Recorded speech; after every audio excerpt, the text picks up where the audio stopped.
سلام دوستان، به کانال آینده روشن خوش آمدید. امروز ما با شما ادامه می دهیم آموزش مکالمه زبان روسی را درس 13. دوستان عزیز، موضوع درس امروز ما در درون مگزین می باشد. в магазине.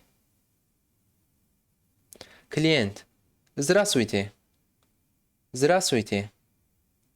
Салом. Продавец: добрый день. Роз бахайр. Клиент: я могу посмотреть этот зеленый свитер?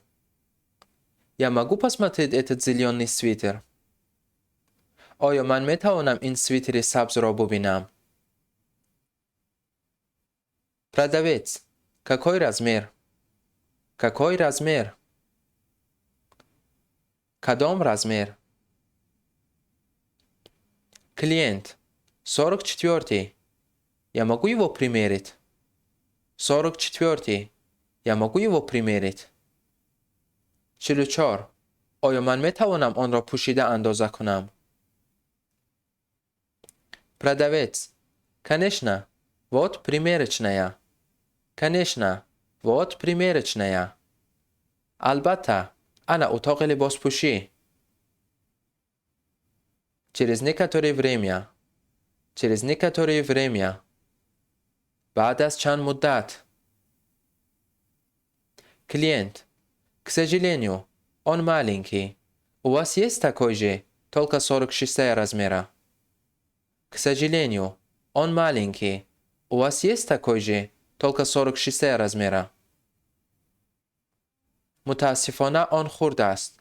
آیا شما همین را دارید؟ تنها اندازه 46. Продавец: извините, нет. Зато можем предложить прекрасную синюю блузку. Извините, нет. Зато можем предложить прекрасную синюю блузку. ببخشید، نه. اما ما می توانیم یک کرته کبودی عجیب پیشنهاد کنیم. Клиент: мне не нужна синяя. Этот цвет мне не к лицу. Мне не нужна синяя. Этот цвет мне не к лицу. به من کبود لازم نیست. این رنگ به من موافق نیست. Продавец: попробуйте этот салатовый жилет. این کمزلچه سبزی سبک را سنجید. Клиент: он слишком дорогой. Мне нужна зеленая вещь. Мне нужна зеленая вещь. این خیلی گران است. به من یک چیزی سبز لازم است. Продавец: примерьте это зеленое платье. Это точно ваш цвет. Примерьте это зеленое платье. Это точно ваш цвет. این لباس سبز را بسنجید.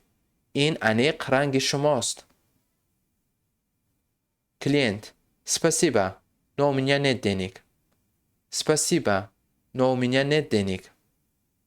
تشکر، اما من پول ندارم. دوستان عزیز، از تماشا کردن شما منت داریم. برای از درس‌های بعدی ما با خبر شدن به کانال ما ابونه شوید و زنگولچه را زیر کنید. تا دیدار.